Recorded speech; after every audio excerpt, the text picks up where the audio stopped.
what is restorative justice? What are restorative practices to make sure that we have a common understanding? And restorative practices have actually been used in schools probably when you each were in school. It just may not have been called that. So they're used to foster an equitable and positive school culture.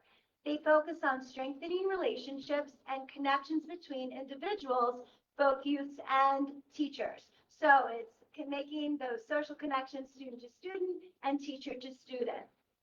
And the goals of restorative practices are so that students and caring adults can be provided that will allow students to be responded to with their behavioral issues in a respectful way, an understanding way.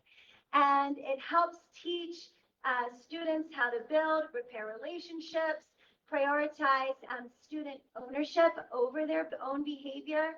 And the idea is de-emphasize punitive discipline. And when I say punitive discipline, things like timeout, taking away recess, especially suspensions and expulsions, in favor of communication to resolve conflict. So when you go into a school, you will see, for example, every classroom in the morning having class meetings where the teachers talk with the students, try and build those trust and respect relationships, which again are good. We need to have those trust and relationship connections with students in order to help them learn. But here is the caveat to that. That restorative practices and restorative justice has changed the way that schools look at consequences. So it's led to a change in that. So when we think about a consequence, you've got to remember that consequences in schools can be positive and negative. So giving edible treats, for example, as a kindergarten teacher, holy cow, sometimes I had to buy Smarties because I'd eat the M&Ms, but we give Smarties when they were making good choices, when they were working hard. Positive praise, all of those things are part of positive consequences. Negative consequences in the form of disciplinary action is generally thought to be necessary. And it is, in order to teach students the difference between acceptable and unacceptable choices in schools. So, and this is what I put in red. Teachers and administrators are now being trained. And when I say trained, literally having formal training. So at my last school district, we would have monthly administrator meetings where we worked and were taught how we needed to speak to children. I actually had a card with the restorative practice questions that I asked the children when I had to remove them from the classroom.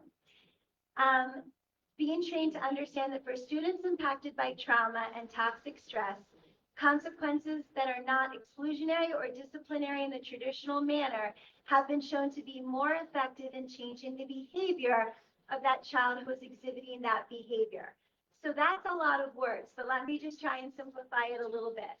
We know children are coming to school with trauma, living in homes that are difficult. And as a result, they're acting out. A lot of times it's because they have no control in their own lives, at schools where they can decide, you know what, nope, I'm going to not do it, or no, you can't tell me what to do, or I'm feeling angry and I don't know how to deal with my emotions, so I'm going to spit, I'm going to hit, I'm going to kick, I'm going to jump on the teacher's back and almost kind of ride her like a horse. We've had that too. And so that child is doing the very best that he or she can at that time. But at the same time, and they need to be taught those social skills. However, and this is the downside to it, what this has done is that it keeps children in those classrooms, which then takes away from the other children's education and the teacher's ability to teach. So I don't want to stand up here and mislead you into thinking that I don't agree that children don't need support. I firmly believe in every child's abilities to succeed, but every child's journey is going to look different, and the amount of support that they need is going to look different. And what I cannot tolerate, and I had an extremely difficult time with my last 2 years as a principal, was when that one child's needs override all of the others in the classroom. And that's what we're starting to see. So I